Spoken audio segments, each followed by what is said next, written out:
Well, Bo, over here, other side, right here. Got you. Obviously, a big marquee event, UFC 300, is upon us. So I guess what are the emotions now that fight camp's over? You just got to focus on weighing in and fighting. Yeah, now is the least fun part and then the most fun part, right? All rolled into a week. So I feel really excited to compete. Obviously, it's been a little bit of time since I was able to get in the cage. And so, I'm just very grateful, very appreciative of this opportunity. And I think, I'm just going to go out there and be myself and put on an amazing performance. Well, you had mentioned it, it's been a while since we had seen you. Were you expecting a call sooner, or do you think they were trying to hold you for like a big event like this? Well, it was part of my plan to take a little bit of time off. At that point last year, with my last fight, I had taken 5 fights in 365 days and just been on basically a year's worth of training camps. And I wanted to take some time and focus on my development. And training for a fight and just training to get better and improve are a little different. And so I think it made sense. And then when I was looking at the timeline for what events were coming up, this fit in perfectly with that plan. Well, I know you famously said, you want to be on pay-per-view main cards, but I guess people were a little surprised given the amount of marquee names at UFC 300 that you were still on the pay-per-view. So were you surprised that they put you above guys like Yuri and Alex and everything?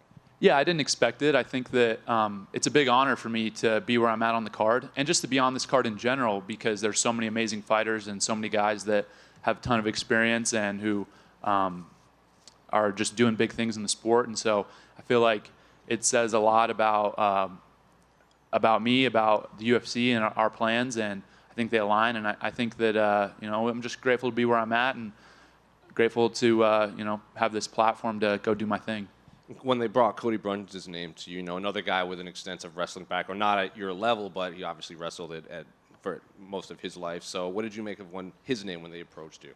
Yeah, I was excited for that. I think that just getting to compete against another wrestler is a new challenge for me. Everybody that I've fought thus far, hasn't had a wrestling background, and so this will, I think, present different problems for me to solve in the fight, and that's going to be a big part of my development is just continuing to get different looks and improve and feel different things in the cage. So, hopefully he can give me a little resistance in there, and I'll figure it out. He was in here earlier, and he said he was glad he was getting you now. Like, he thinks right now is the perfect time to get you because you haven't developed quite as some of the other fighters in the division. Do you think he's kind of overlooking you, or is he just kind of talking that to kind of sell the fight?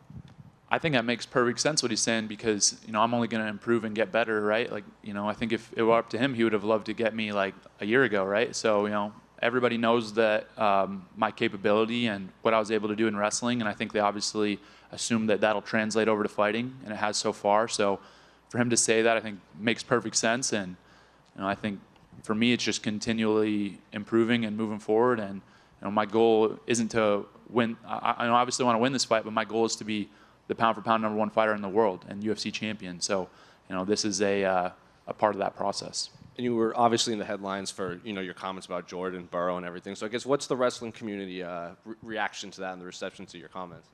Yeah, it's interesting. I definitely expected the wrestling community to be maybe taken aback by it or a little surprised, just given his standing in the community. But I've gotten a lot of support from people that are actually like in the community, that wrestlers, coaches, people that are in it, not just fans that are kind of watching from the outside. And everybody is kind of on the same page as me. So that was interesting to me. It's not something that I expected, but I just pretty much was frustrated with what he had to say and let that be known. The final one for me. Can I get your thoughts on the main event between Alex and Jamal and then the BMF fight between Justin and Max? Yeah, both fights are going to be amazing contests. I think those guys are extremely skilled in what they do. And, looking forward as a fan of the sport to watching both those fights. Definitely I would say like kind of dream matchups, if you will, for guys that go out there and they're going to get after it and they just put on amazing shows. So, I'll be tuning in probably from home at that point. But, excited to watch those fights. Bo, right here. You talk about how the UFC is positioning you on this card, what Cody says about your potential and things like that. It seems like everyone knows what you can be capable of, and maybe the only thing that could stop you is yourself at this point. So how do you keep grounded and make sure you're training properly, dieting, focusing, all these things, and not letting any of the outside stuff seep in? I think it starts with why I'm doing what I'm doing. I'm not doing any of this for outside attention or for money or any of this external kind of stimulus, external reward. It's all because I love it. At the end of the day, I could probably go do a lot of different things, a lot of things that are easier than being an MMA fighter. But this is what I'm choosing to do. And so obviously take that very seriously. I'm very motivated, very disciplined. And that's probably a testament to the people that I've been able to be around, coaches, teammates, my dad, people that have had a positive impact on me and been good examples for me. And basically, to sum it up, I do this because I love it and not for any of the extracurricular stuff. Is it important, though, that you keep, I guess, setting new goalposts and keep finding ways to be pushed? Because, complacency can be like the worst thing for fighters in the sport. Do you see that and know that there needs to be collaboration with the UFC to continue this in a way that keeps you focused with everything you just said there? I think that, there's definitely collaboration. I feel like when I look at the UFC and myself, I see us as we're on the same team. We want the same things. And so that's something that I think has been a really positive relationship thus far, and we've been aligned. And, I think that will continue moving forward. That being said, I feel like I'm fighting better and better guys every single fight, which is good. It's what I want, and I want to continue, fighting better guys. And, soon enough, I'll be fighting ranked guys, fighting guys, for the belt and stuff like that. So, yeah. You can find yourself anywhere between minus 2,000 and minus 3,000. Good value? Yeah, I think the math checks out to me. If I'm being honest, any number on me is basically just free money at this point. So I have had some people asking me, predictions and things like that for the fight, and it's really tough to predict the fight, but I know I'm going to win. That's the only thing I'm really sure of. Hey, Bo, and just sort of piggybacking on that, do you feel like you have the most pressure on the card because of the betting odds, right? You look at some of the other fights, no one's like a minus 2,000 favorite. Do you feel like you have the most pressure? Pressure is such an interesting thing because it's really just all of your perception, and all the pressure that I feel comes from internal, it comes from myself. And, I put pressure on myself because I love what I do, I care about it, and I train really hard. And really that's all I feel. I think that my coach at Penn State, Cale Sanderson, he's talked to us about pressure a lot. And, to sum it up, it's okay to be nervous. It's okay to feel pressure. It's just not good to be nervous about that. So for me, I know I'm going to feel this pressure because I choose that. And I'm the one that signs the contract that decides that I'm going to go out there and fight. And I do it because I love it. Who did you get to work with for this camp leading into the fight with Brundage? Fortunately, this camp, I've had a lot of really good training partners. Obviously, my two guys at home in Pennsylvania are Anthony Kassar and Musa Al-Suleimani, both national champions, one in wrestling, one in boxing, so high-level guys, and two of my best friends. So those are guys that I'm working with on a daily basis. And then I was also grateful that I was able to go down to Florida, train with some really high-level guys down there at American Top Team. Johnny Eblin, Marvin Vittori, are a few names that I was able to get some rounds in with. And so really, feel like I had a really good camp and feel well prepared. Does that give you confidence, obviously, working with a guy like Eblin, who, Bellator champ and, competing at a high level, Vittori's a ranked middleweight? Is that a good way to kind of gauge where you are in the division?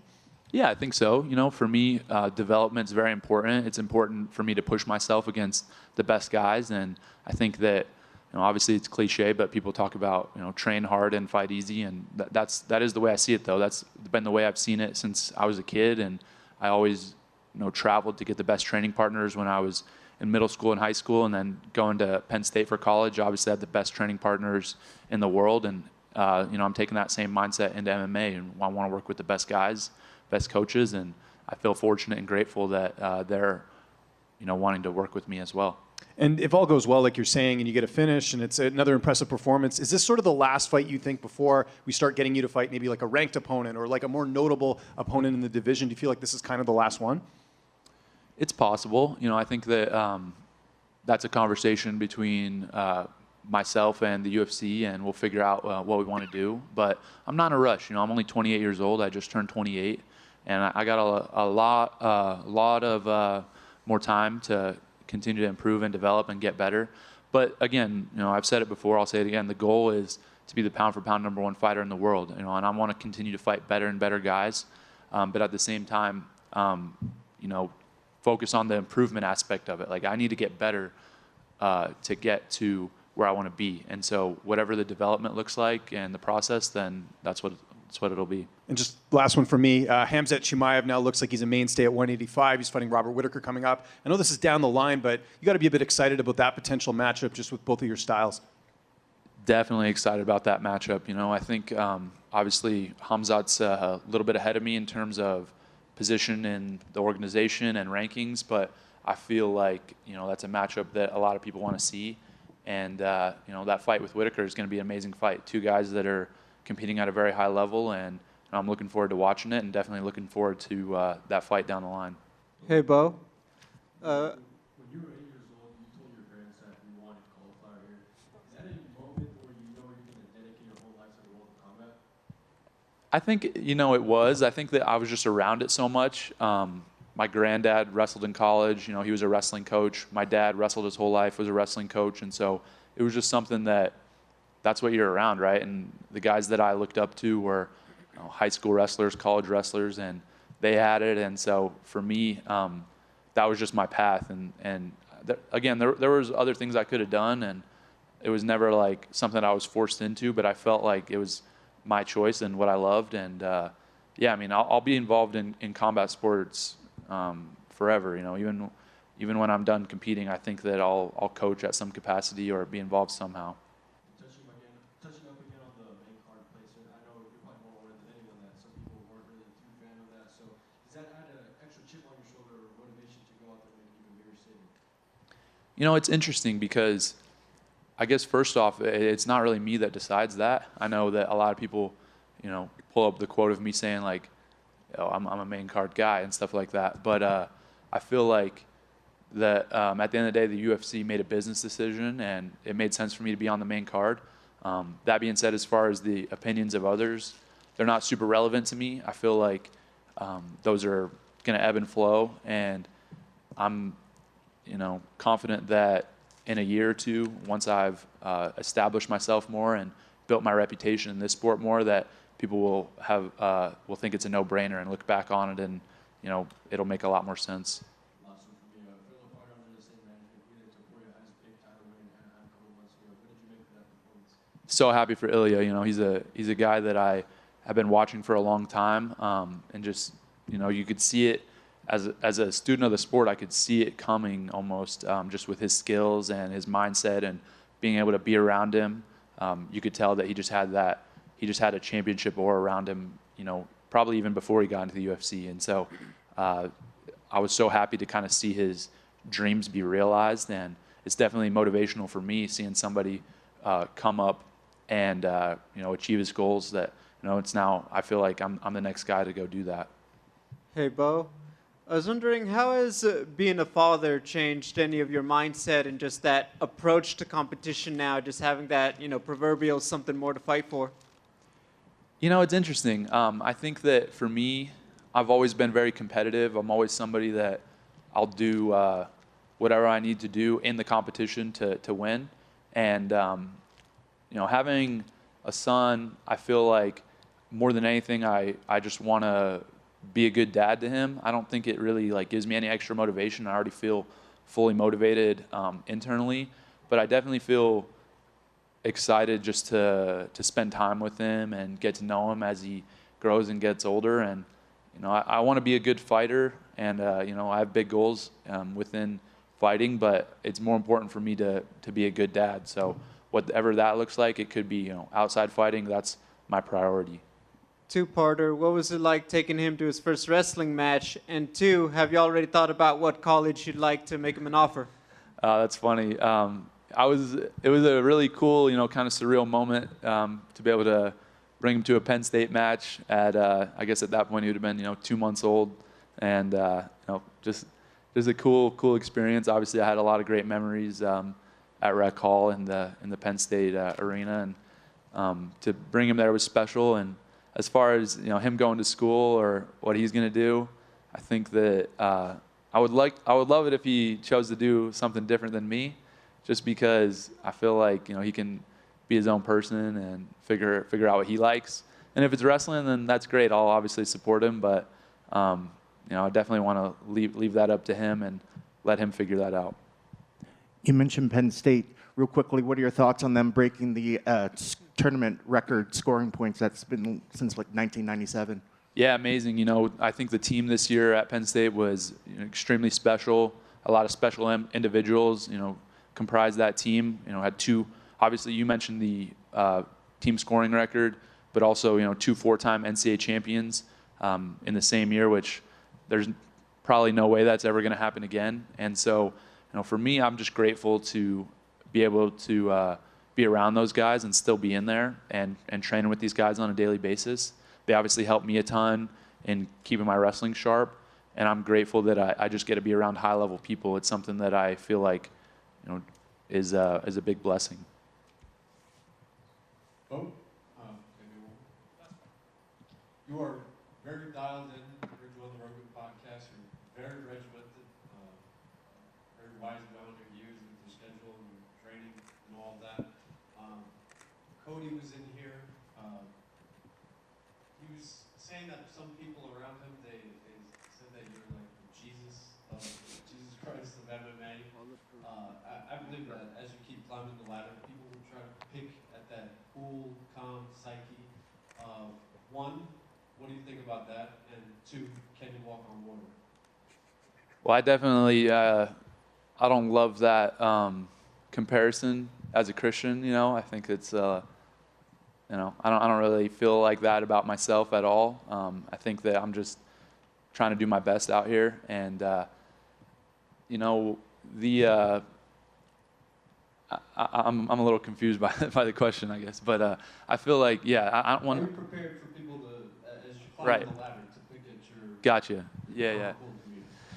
Yeah, I feel fine, with people saying whatever they want to say. Of course, people are going to try to get a rise out of me or, say things that to throw me off. But I'm just trying to go out there and accomplish what I want to accomplish. And however they want to go about it is really irrelevant to me. It makes no difference. And people want to sell the fight, people want to build the fight up, and I get that. But for me, no matter what's said in the lead up or the fight week, we're going to get locked in the cage. So that's what I'm focused on, and anything that is important will come to light right in that moment.